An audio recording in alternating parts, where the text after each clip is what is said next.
Imagine holding a secret so powerful, it doesn't just change your life, it bends reality around you. Each day becomes a cascade of uncanny opportunities. Miracles unfold in the most unexpected moments, and what others call luck begins to orbit around you like a magnetic force. But this isn't wishful thinking, it's not fantasy, it's the hidden power of Fortune Alchemy, an ancient method, a living art that reveals how to create your own destiny consciously. There are multiple steps to this path, each one a sacred key that unlocks deeper layers of reality and fortune. And with every step, you don't just attract blessings, you become the alchemist who commands them. To begin practicing Fortune Alchemy, you must first step into the invisible chamber where reality is not observed, but forged. This is the threshold where destiny ceases to be a mystery and becomes a design, a blueprint not left to chance, but sculpted by will. Step 1 is vision crafting, and it is here that you become not a passive dreamer, but an active architect of your fate. You do not simply wish for a better life, you design it. You stand at the drafting table of the soul, with your imagination as the compass and your desire as the ink.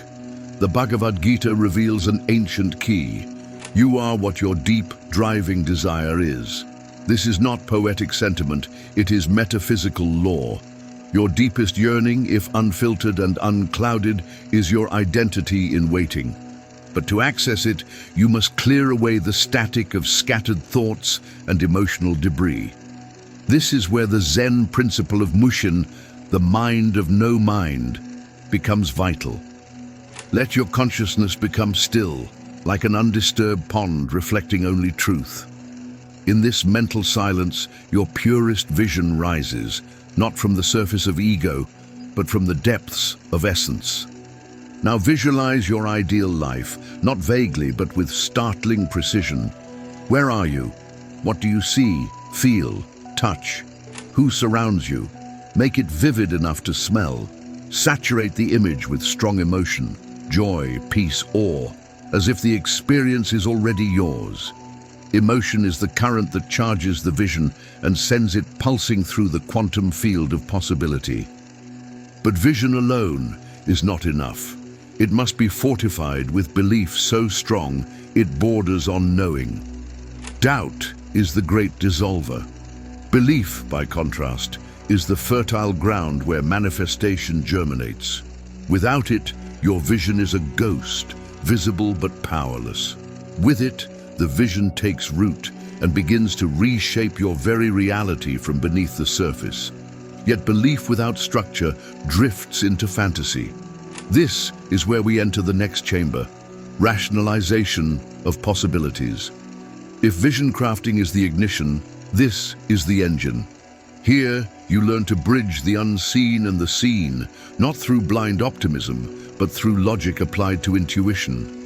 Ask not if your dream is possible, but how it could be. This simple shift dismantles the fortress of doubt. How can this be done? Unlocks dormant pathways the mind previously ignored. Begin to fragment the overwhelming into manageable fragments. A vision that seems impossible from afar becomes approachable when broken into steps. Define each goal like rungs on a ladder, measurable, clear, and achievable. The Stoics taught us to focus only on what we can control, and in this phase, their wisdom is gold. You cannot command the winds, but you can adjust your sails. Study those who have walked your path, not to copy them, but to extract principles. Every great dream has already been mapped by someone. Use their map, but walk your own trail. Learn, adapt, apply, then pause, reflect, adjust. This continuous loop, action, reflection, adaptation, is the heartbeat of transformation. It is not speed that builds dreams, but consistency. And now, the final phase of step 1, dream weaving. This is where the invisible becomes visible. It is the sacred art of merging belief with behavior. You weave your reality not in bursts, but thread by thread, tiny actions tied to a grand vision. Patience is the loom and persistence is the thread. Each day, a new strand. Each failure, a knot that must be rewoven. But you continue. Thomas Aquinas once said, "Faith and reason are like two wings on which the human spirit rises to the contemplation of truth. So too must your belief and your action rise together. To believe without effort is to float in illusion. To act without belief is to burn out in futility. But when both are aligned, you become a conduit for the cosmic order itself.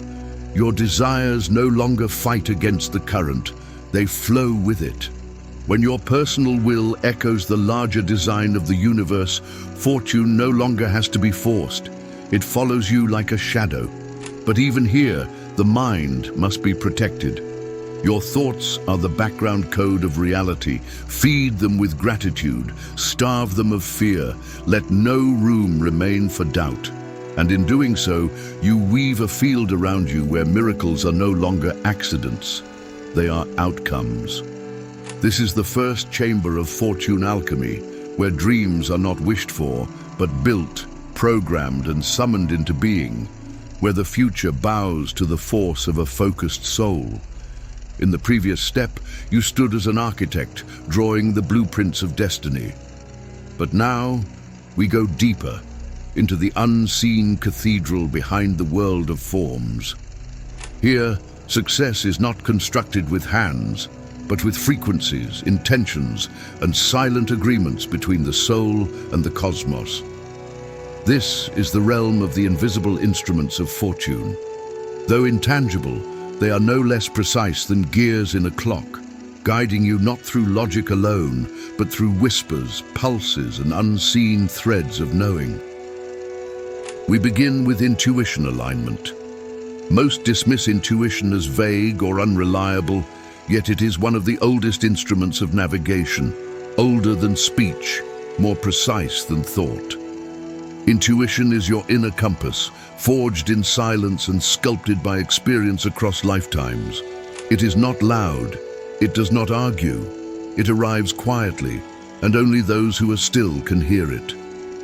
To use this compass, there must be harmony between your conscious desires and your subconscious impressions.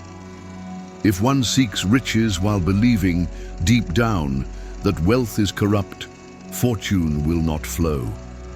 If one yearns for love but inwardly fears intimacy, the gates will remain closed. Your intuition speaks from this hidden layer. To align with it is to make your inner and outer aims one. Stay open, especially when the guidance seems illogical. Intuition does not obey the language of linear thought. Sometimes it will tell you to pause when all logic says go. Other times it will whisper yes when the evidence screams no. In these moments, the mystic separates from the skeptic. The mystic listens. But to hear such delicate whispers, silence must be cultivated. This silence is not the absence of sound. It is the stilling of mental noise. Find it through meditation, through long walks in solitude, through time in nature. Let the dust settle in the mind's waters so the deeper voice can rise. You will start to notice patterns, a gut feeling that turns out to be right, a dream that contains a warning, a strange sensation before a major shift, a flash of insight that comes in the shower, on a drive, in a moment of surrender. These are not coincidences, they are calls. They are echoes from the invisible layer of your life, urging you toward alignment. But even perfect intuition is useless without one ingredient: trust. You must take the leap. You must act on the message, even when proof has not yet arrived. When you do, you unify the two greatest faculties, inner knowing and outer reason. That union births miracles. Once intuition becomes your guide, you must give it structure, words.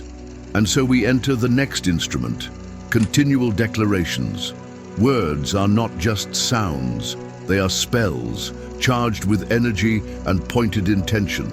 Every phrase you utter either constructs your reality or erodes it. The mystics knew this. The ancient Egyptians called it Heka, the sacred word, as force. The Vedic sages encoded the universe into mantras. The modern alchemist must learn the same. Do not speak idly, declare with purpose. Say aloud the world you are creating. I am attracting infinite opportunities of joy and success. Let the words roll from your tongue like royal decrees. Not once, but daily. Not with doubt, but with power. Make it part of your rhythm. Morning affirmations, sacred journaling, whispered phrases during meditation.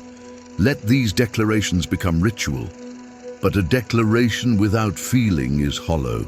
You must speak with conviction, with emotion, with the full embodiment of the future you claim. Every word must be infused with belief. This emotion becomes the carrier wave, propelling your intention into the metaphysical current of creation. When spoken with energy, the words ripple through the invisible, and that ripple becomes matter.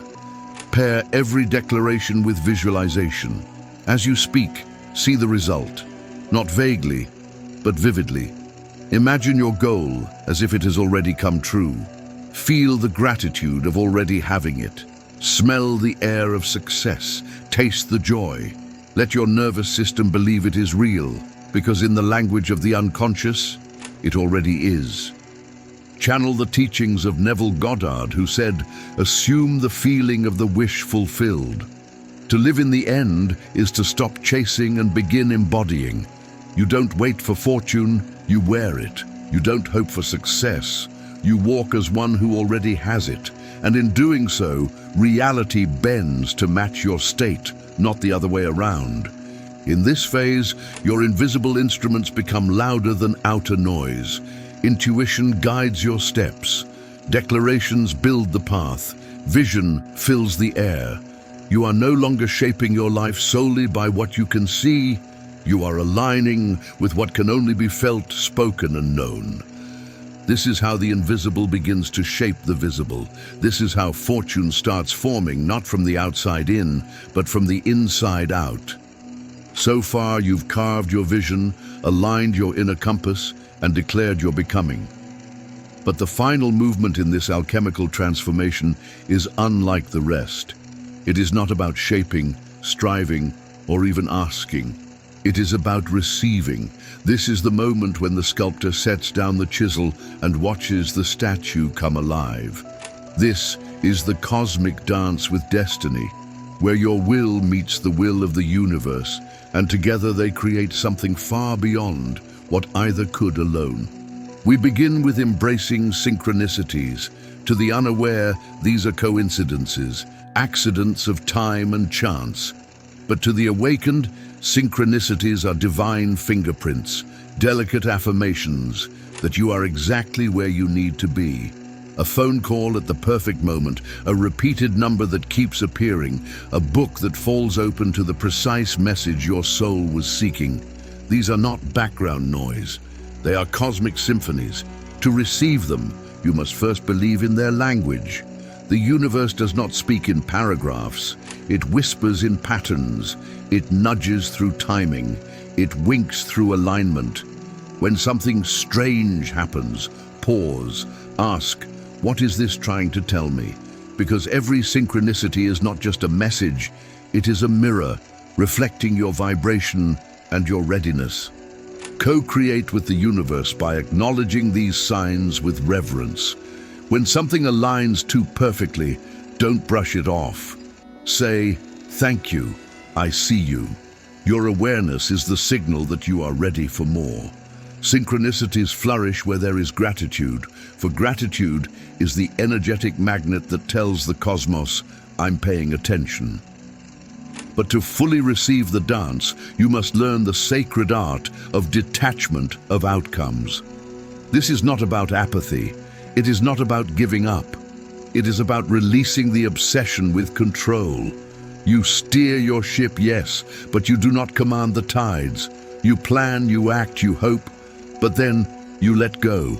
You allow the universe to deliver your dreams in the form and timing that serves you best, even if it looks different than you imagined.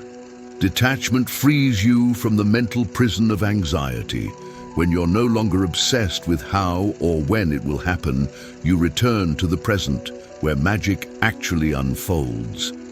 The paradox is that when you stop clinging, you open yourself to receiving. You stop suffocating the process with expectation. You start trusting the architecture of the cosmos. Divine timing is not late, it is exact. Trust that what is meant for you is being assembled behind the scenes, even when nothing seems to be moving. Some dreams, like seeds, take time to break the surface, but that does not mean they aren't growing. Patience is not waiting idly, it's holding steady while the invisible becomes visible.